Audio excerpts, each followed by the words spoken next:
If you look at the Sunday papers, it's absolutely clear the political season has restarted properly. There's the Observer with that NHS story that you were hearing about as it splashed. And we're going to be talking to Chris Hopson, the NHS bod behind this story, after the news review, I should say.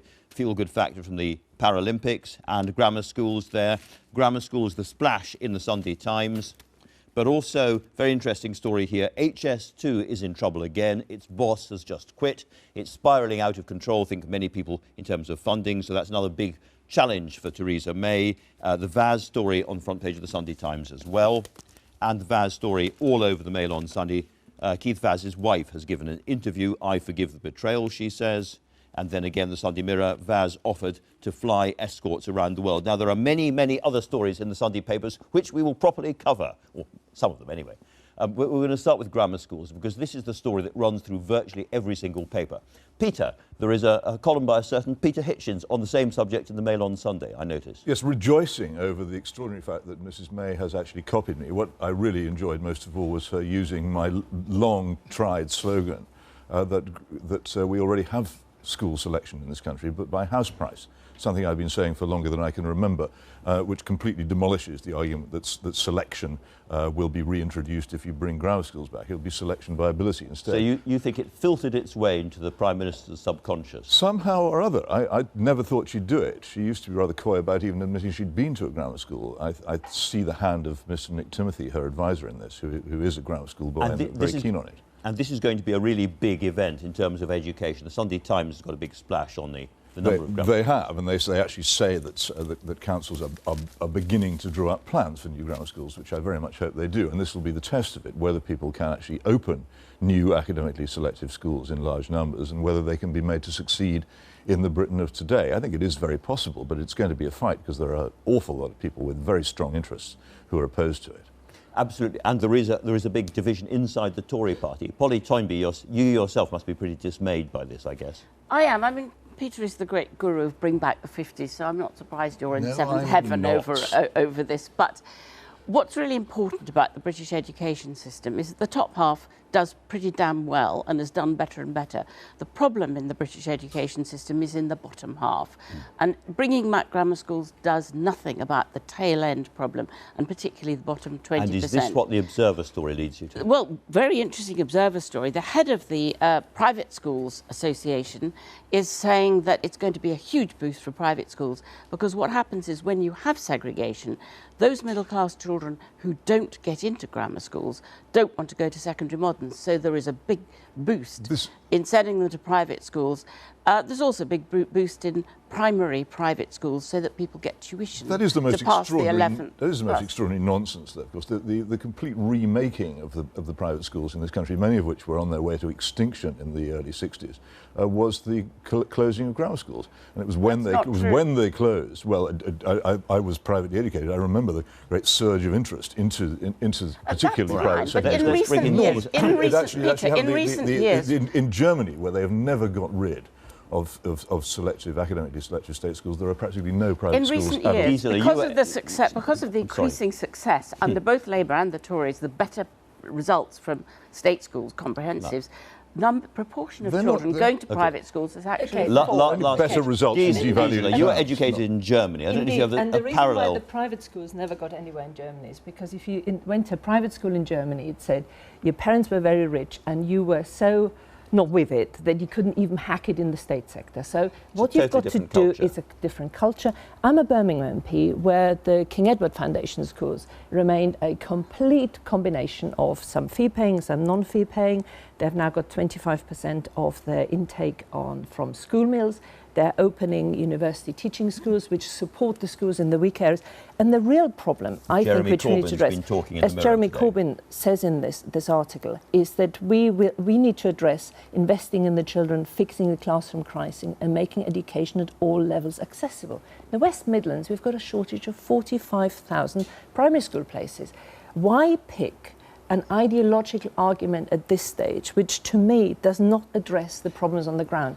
And that is capacity and not enough teacher training. Because our national failure has largely been the result of the collapse of good secondary education in the state system, and we need to address it. And if we don't address it, our national failure will carry on getting worse. Peter, Nicky Morgan, former Education Secretary, attacked the policy straight away, policy change, saying it was weird. Is there a real division inside the Tory party? Oh, yeah, most of them couldn't care less. Many of them are privately educated, and many of them aren't particularly conservative and know little about education. And they swallow all the stuff that Polly comes up about the tail end and all the rest of it. The truth is, nobody in the British education system benefited from the grammar schools being destroyed. The people who were in them suffered. The people who were in secondary moderns didn't do substantially better in comparison. Politically, what's Sorry, Polly, I'd like to move on about from the politics schools. about this, though, I'd that like we to move thought on that Theresa May was a safe pair of hands. She's done something remarkably reckless with the grammar school policy. Let's move on from grammar schools. We have to stop grammar schools. We have to stop grammar schools now because we'll get none of the other stories done. And the NHS story is a really important one, Polly Toynbee. This is very important because you have here a very senior figure who you're speaking to, Chris Hobson, who represents all of the main hospital providers, saying they can't continue like this. 80% of them in deep debt and being told they've got to bring those debts down, and the funding's going to actually drop very severely in the 2 years before the next election. Either, and the public needs to know this, that either we need to ration services or they need to accept a much lower quality of standard. It's time for people to realise that we can't keep going like this. It needs more money. The NHS has never had as lower level of funding in terms of increase each year. Some people will say, Polly, that every year the NHS says there's a crisis and actually life goes on. This is a kind of pre-autumn statement, piece of kind of financial shroud waving, and we shouldn't take it too seriously. Well, I mean, it's financial shroud waving, in that the Treasury must be very alarmed that technically the Department of Health bust its budget, which is almost unique this year. It would bust it hugely next year unless they get more money. I think that it's not just shroud waving. I think it is. You're right that it's remarkable the NHS has done as well as it has.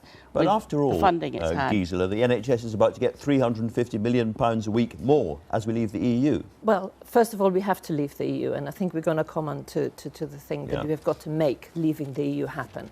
And until and unless we do, we can make none of these decisions. But once that happens, that money can go to the NHS. Well, then I was a health minister in the Blair government, and I know that extra money to the NHS makes a real difference. But you also need to have some structural changes, which in terms around social care, because you cannot keep the two separate. There's a story in the Observer suggesting that the Brexit camp, that's people like you, have abandoned this pledge. No, because what you see, and we come on to Change Britain organisation, in a sense, we were a cross-party group which said we want to leave the EU. That will give us the right to make choices on priorities. And for me, the priorities was the NHS, and you need to be in government to actually implement that. So let's leave first. You think the Tories, who stood in front of that £350 million promise, won't deliver on it? No, I think first of all we've got to leave, and then we can make the decision. And then to me and to many of us, the priority is the NHS. People were cheated badly. Ian Duncan-Smith and a whole lot of people, straight after the Brexit vote, said, "Oh, we never really meant it." That big bus that you stood in front of, people believed there was going to be 350 million more. In which case we wouldn't have the problem that saying we that have huge now. snakes 350 miles long would be circling the country, and we'd all be doomed, and war would follow, and none of that happened either. People don't always tell the truth in campaigns. Peter, since we're now thoroughly on Brexit, you've got a Mail on Sunday story there about Boris Johnson, who is backing this new ginger group, of who Gisela is the chair. Featuring Gisela, saying that supposedly trying to push Mrs May towards a hard Brexit rather than the very soft one, which I think a lot of people increasingly suspect she wants, because every time anybody speaks about tough negotiating positions, she slaps them down. And there is a big problem here, which I think the French must have noticed by now, that we can't make our minds what we want. The problem with the story, it seems to be, is that Boris Johnson's actual words aren't terribly striking or hardcore or inflammatory or indeed anything. Well, there is always that problem with Boris Johnson, when you analyse what he says rather than what he appears to be. What's rather amazing is that you had David Davis for the first time standing up at the dispatch box in charge of these negotiations, saying, most improbable we will stay in the single market. And Number 10 had to slap him down, saying, it's a personal view. What minister has a personal view from the dispatch box?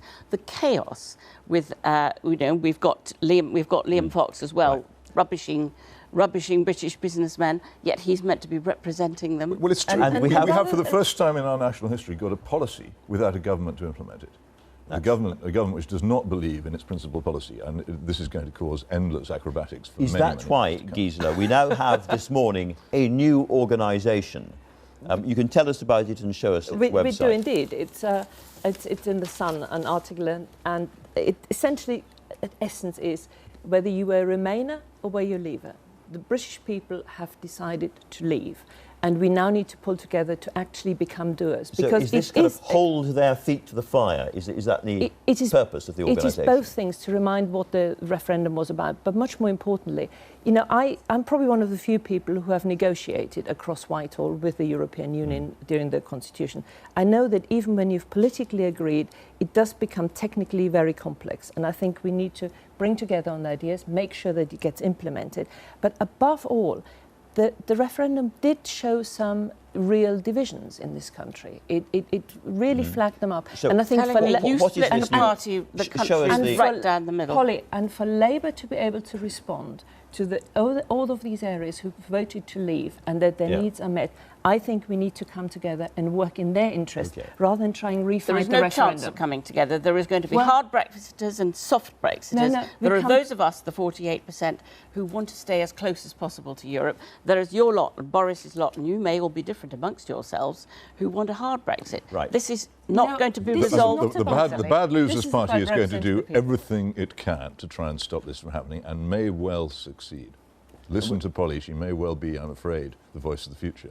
Now, there's a moment on the sofa. It worries me. There's a moment on the I'm sofa. not recommending Let's- it. let's- okay, sorry, I want to do two other stories. 72% turnout. I'd like- And I think we as politicians have a responsibility to bring people together, not I'd like to- complain I'd like to about do two other divisions stories. and Well, then You've just nurture them. launching a Now- more divisive group. Chaps, Why is it chaps and divisive? chapesses. Let's Wait. try and do a Disagrees with couple Polly, more that's stories divisive. before we finish, if you don't mind. One is Liam Fox, fat and flabby British business. Maybe he was right. I mean, is there a kind of slightly politically correct sense of outrage that everybody's expressing? Well, I'm in I think if no you're- position to attack anybody for being fat and flabby. No, so. nor me, fat and flabby. Right. But I think the idea that you're representing Okay, British right, trade, right. you're going around Okay. the world trying to get good deals, Okay. and you actually say, frankly, our business people are rubbish.